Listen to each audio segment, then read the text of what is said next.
Vladimir Putin, who you'll be seeing in a few days in Geneva, said just a couple of days ago that he believed that U.S.-Russia relations were at a low point. In what concrete ways could your summit change that?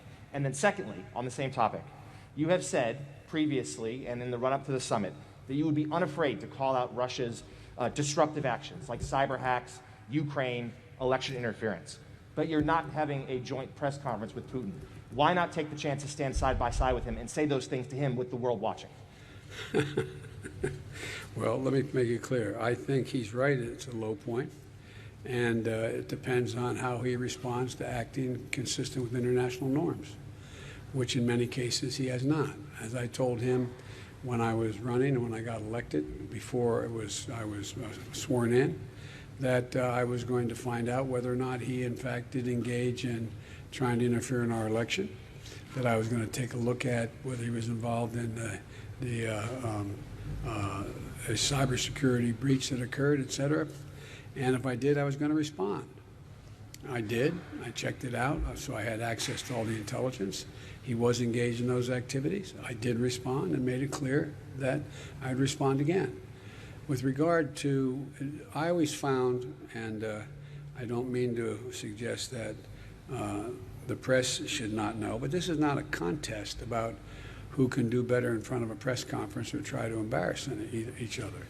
It's about making myself very clear what the conditions are to get a better relationship with Russia.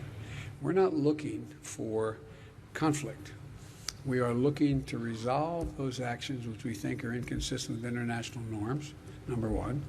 Number two, where we can work together, we may be able to do that in terms of some strategic doctrine that may be able to be worked together. We're ready to do it. And there may be other areas.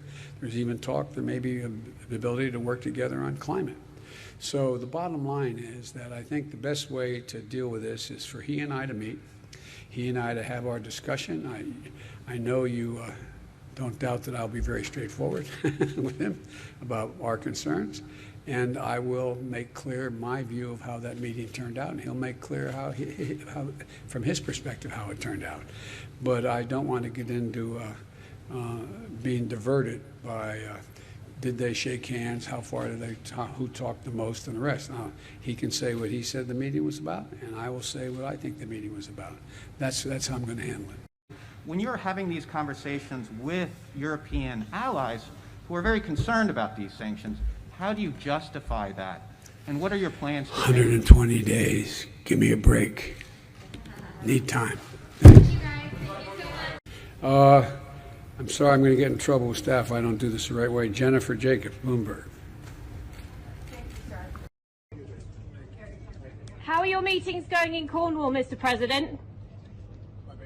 How are your meetings going here in Cornwall? Very well. Come on.